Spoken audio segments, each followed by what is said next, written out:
পার্টির president GM. কাদের এরশাদ সাহেবের প্রয়াণের পর নানা ঘাত প্রতিঘাত পেরিয়ে দলটির হাল ধরেছিলেন তিনি। 2024 সালের জুলাই সন্ত্রাস আওয়ামী লীগের মতো তার দলকেও ছিন্ন ভিন্ন করে দিয়েছে। আওয়ামী লীগের মতোই একরকম নিষিদ্ধ হয়ে গেছে তার দল। 2026-এর নির্বাচন সুষ্ঠু হলে তার দল জাতীয় পার্টি একটি আসনও পাবে না, এমনটি পাগলেও বিশ্বাস করে না। আপনি করেন কি? নিশ্চয়ই করেন না। আওয়ামী লীগের ভবিষ্যৎ আর জাতীয় পার্টির ভবিষ্যৎ যেন এক সুতোয় ঝুলছে অথবা নানা সমীকরণের উপর নির্ভর করছে। এসব বিষয় নিয়েই মুখোমুখি হয়েছিলাম জি.এম. কাদেরের। চলুন তার মুখ থেকেই শোনা যাক কি ভাবছেন তিনি জাতীয় পার্টির ভবিষ্যৎ নিয়ে, আওয়ামী লীগের ভবিষ্যৎ নিয়ে, সর্বোপরি বাংলাদেশের রাজনীতি নিয়ে। ধন্যবাদ জি.এম. কাদের আমার সঙ্গে যোগ দেওয়ার জন্য। শুরু করব কি নিয়ে সেটা আসলে বুঝতে পারি না, কারণ অনেক বড় ঘটনা তো ঘটে গেছে। একটা ছোট্ট প্রশ্ন দিয়ে শুরু করি। আপনি কিছুদিন আগে এক সাক্ষাৎকারে বলেছেন যে এনসিপি আসলে জামায়াতের অংশ। কেন বলেছেন? এইটার ব্যাখ্যাটা একটু দেবেন কিনা?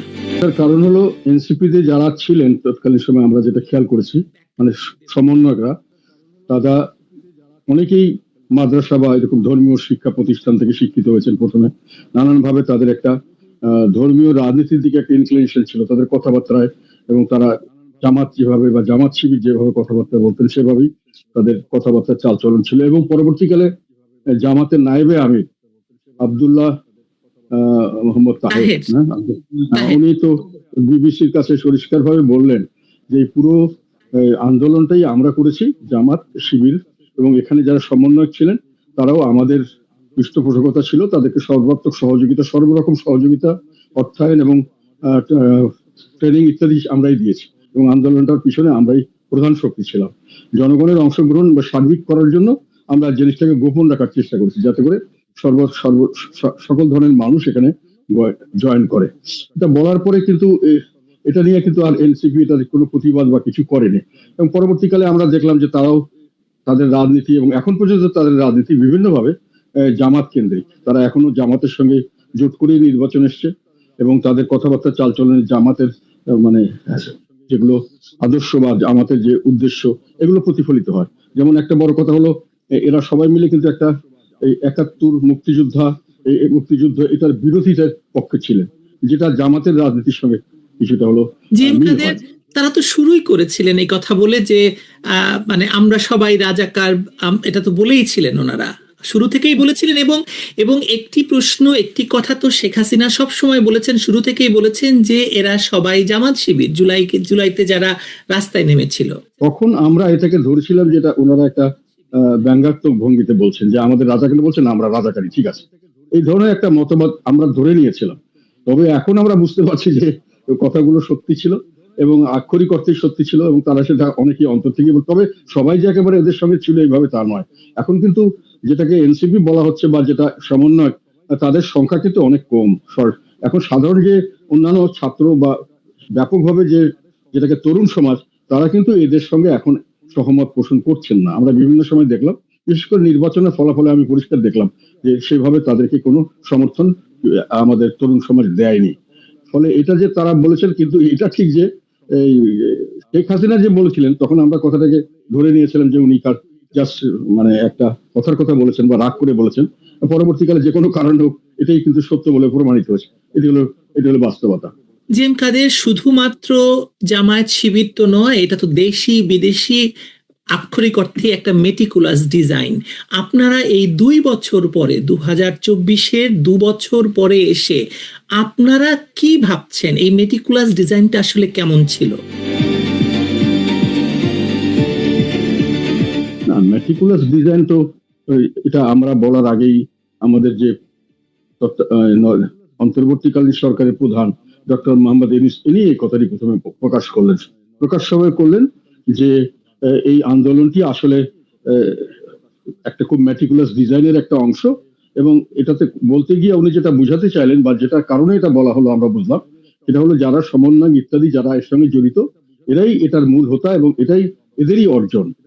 সাধারণ জনগণকে তার কথাবার্তা বোঝা গেল আমরা সবাই যে রাস্তায় নেমেছিলাম সেটা আমাদেরকে বোকা বানিয়ে নামানো হয়েছিল। এটা পরবর্তীকালে বিবিসিতে যখন আমাদের জামাতের নেতা আব্দুল্লাহ তাহের বললেন একই কথা আর কি, যে আমরা একটা বোকা বানিয়ে আমাদের রাস্তায় নামিয়ে দেওয়া হয়েছে। ওনারা এটা বলার উদ্দেশ্য হলো যে ওনারা আমাদেরকে ব্যবহার করেছেন এবং ওনারা এই এই এই আন্দোলনটা করেছেন এবং আন্দোলনের সফলতাটা ওনার।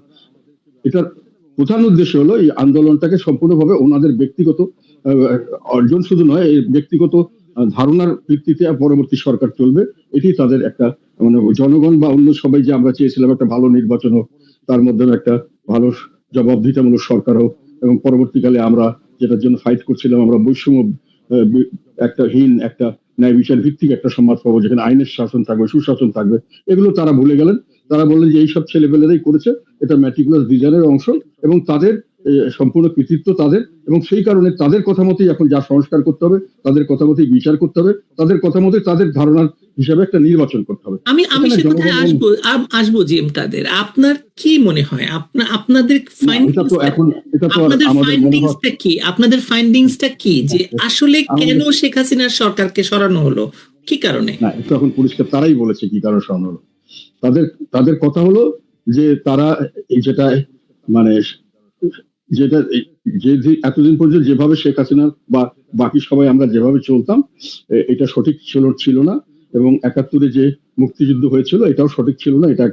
এটা একটা মানে ষড়যন্ত্র ছিল, এবং এখানে যারা পার্টিসিপেট করেছেন তারা বেশিরভাগই হলো যে তারা সবাই হলেন দেশদ্রোহী, এবং তারা কাজেই আমরা ওই জিনিসটা তো উনি বলেছিলেন আমরা ইরেজ করে ফেলতে চাই, যে আমরা এটাকে রিসেট বাটনের কথা বলেছেন, রিসেট বাটন না, ইরেজ করে তারপর রিসেট বা কিছু, কাজে রিসেট করে ওনারা এটা বলতে চাচ্ছেন ওই ভুল আমরা আর করবো না, আমরা আবার সেই দিকেই যাচ্ছি। আমাদের আন্দোলনটা সেই জন্যই, এটা ৭১-এর চেয়েও এটা হলো ২৪-এর আন্দোলন, সেটাই সঠিক স্বাধীনতা, এবং এর মাধ্যমে আমরা একটা আধিপত্যবাদ মুক্ত একটা দেশ আমরা করার সুযোগ পেয়েছি, এবং এই সুযোগটা আমরা কাজে লাগাবো। যেহেতু আমাদেরকে এটা জনগণ আমাদের আন্দোলনের কারণে এটা হয়েছে, কাজেই আন্দোলনটা সম্পূর্ণ আমাদের অর্জন এবং এটার সুফল আমরাই ভোগ করবো।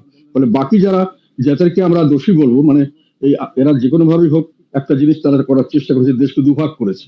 একটা ভাগ হলো শেখ হাসিনার সঙ্গে যে কোনো কারণে যারা কোনো না কোনো ভাবে শাস্তি বা একটা কোনো সমস্যায় ছিল, তারা হচ্ছে দেশপ্রেমিক, তার মধ্যে বড় বড় সন্ত্রাসী, জঙ্গি, এরা সব দেশপ্রেমিক হিসেবে পেয়ে গেলেন, এবং রাজাকার যারা তৎকালীন সময় পাকিস্তান শাসনের সঙ্গে জড়িত ছিল, এখন বর্তমানে জামাতে আছেন, তারা সকলে দেশপ্রেমিক, এবং তাদের সঙ্গে যারা আছেন আর যারা কোনো না কোনো ভাবে শেখ হাসিনার দ্বারা সরাসরি নির্যাতিত হননি, বা তাদের এদের চোখে যাদেরকে তারা মনে করেছে যে যাদেরকে আমরা বাদ দেওয়া উচিত তাদের নিজের ইচ্ছায়, তখন তাদেরকে সবাই দোষর মার্ক করে ওনারা তাদেরকে একেবারে এই দেশে বসবাস করার তারা অধিকার নেই এই ধরনের একটা দাবি তুলে দাঁড়ালেন।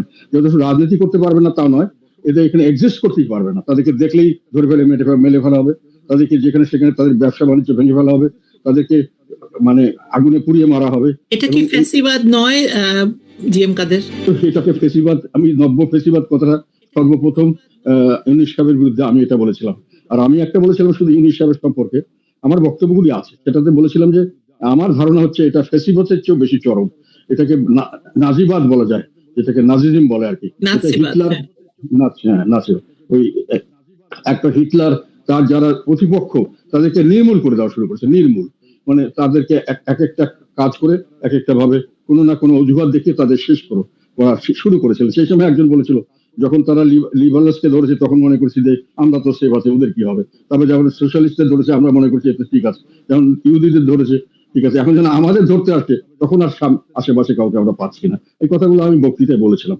তো এটা আমি মনে করি যেটা ফেসিবাদের চেয়েও চরমতম, কারণ ফেসিবাদে কিন্তু একটা জাতিগত সত্তাকে বা একটা অংশকে সম্পূর্ণ বিলীন করে দেওয়া হবে, তাদেরকে কোনো অধিকারই দেওয়া হবে না, তাদেরকে বাঁচতেই দেওয়া হবে না।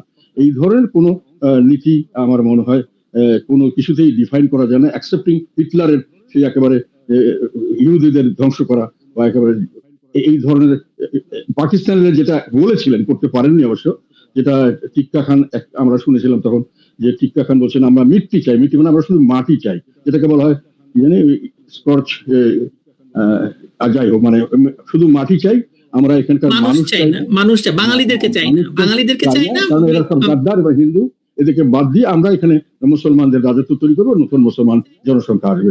তো ওনারা নিশ্চিহ্ন করার যে উদ্যোগ নিয়েছিলেন, এনারা মনে হলো যে ওই উদ্যোগটাই ওনারা বাস্তবায়ন করবেন, এবং তাদের কথা হলো তারা এটাকে জয়লাভ করেছেন, এবং সেই কারণেই তারা এখন এইটা করার জন্য তাদের অধিকার প্রাপ্ত হয়েছেন এবং সেই পথেই তারা অগ্রসর হচ্ছিলেন এবং সেইভাবে তারা বিভিন্নভাবে বিভিন্ন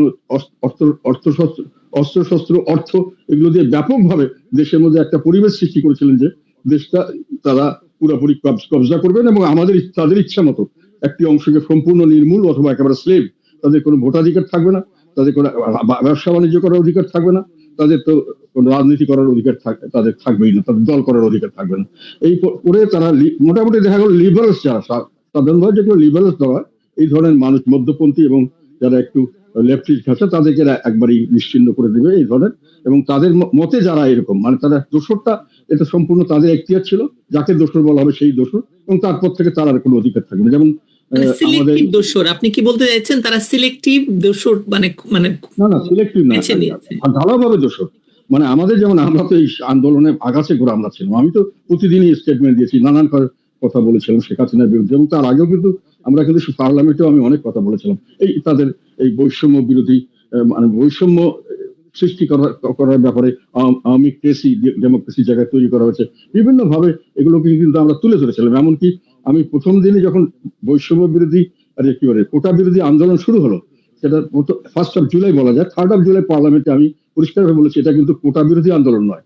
আমার কাছে ধারণা এটা যা বোঝা যাচ্ছে এটা হলো বৈষম্য বিরোধী আন্দোলন, এবং বাঙালি জাতির বিশেষত্ব হলো, বাঙালি জাতির একটা স্পেশাল ক্যারেক্টার হলো এই বৈষম্য বিরোধী আন্দোলনে বাংলাদেশের মানুষ বাঙালিরা কোনোদিনই পিছু হটে না, যে কোনো ত্যাগ স্বীকার করে এবং জয়লাভ না করা পর্যন্ত এরা সংগ্রাম চালিয়ে যায় এবং এবারও করবে, এটা আমার বক্তব্য রেকর্ডের আছে। তো কাজেই সরকারকে আমি হুঁশিয়ার করেছিলাম, এবং এটা যে শুধু ছাত্রদের আন্দোলন নয়, এটা ছাত্র জনতা আন্দোলন এবং এটা বৈষম্য বিরোধী আন্দোলন, এটা শুধু ছাত্রদের কোটা বিরোধী আন্দোলন নয়, এই কথাগুলি কিন্তু আমি বলেছিলাম। তো ফলে কোটা তো বাতিল হয়ে গিয়েছিল এবং আদালতকে দিয়ে আবার মানে আবার এটা এখন প্রমাণিত হয়েছে যে পুরো ব্যাপারটাকেই সাজানো হয়েছিল খুব সুন্দরভাবে। না এটা যদি আমি একতরফাভাবে বলা ঠিক না, আমি যেটা দেখেছি সেটা কোটা বাতিল করা তো হয়েছিলই, কিন্তু পরবর্তীকালে হঠাৎ দেখা গেল যে কোর্টের মধ্যে একটা রায় হলো, সেখানে বলা হলো কেউ ক্ষতিগ্রস্তরা মানে রিট করলেন বা কিছু আদালতের দ্বারস্থ হলেন, আদালত রায় দিল যে না এটা তাদেরকে কোটা ব্যবস্থা পুনর্বহাল করা হোক। তখন দেখা গেল যে সরকার এটাকে ঠিক মতো ফাইট করা যেটা দরকার ছিল, যে না এটা আমরা ডিসিশন নিয়েছি, এটা আমরা যে কোনো ভাবে এটাকে আর হতে দেব না, কিন্তু জনগণের মধ্যে একটা সন্দেহ দেখা দিল, আমরা মনে করলাম, এবং এটা কারণ আছে বিভিন্ন সময় দেখা গেছে যেটা সাধারণভাবে হচ্ছে না, অনেক সময় কোর্টের দ্বারস্থ হয়ে হাইকোর্ট থেকে একটা অর্ডার নিয়ে সেটাকে বাস্তবায়ন করা হয়, যেটা আমরা কি করব, কোর্টের অর্ডার দিয়েছে, এরকম একটা অবস্থার সৃষ্টি হয়েছিল বলে মানুষের মধ্যে সন্দেহ হয়েছে।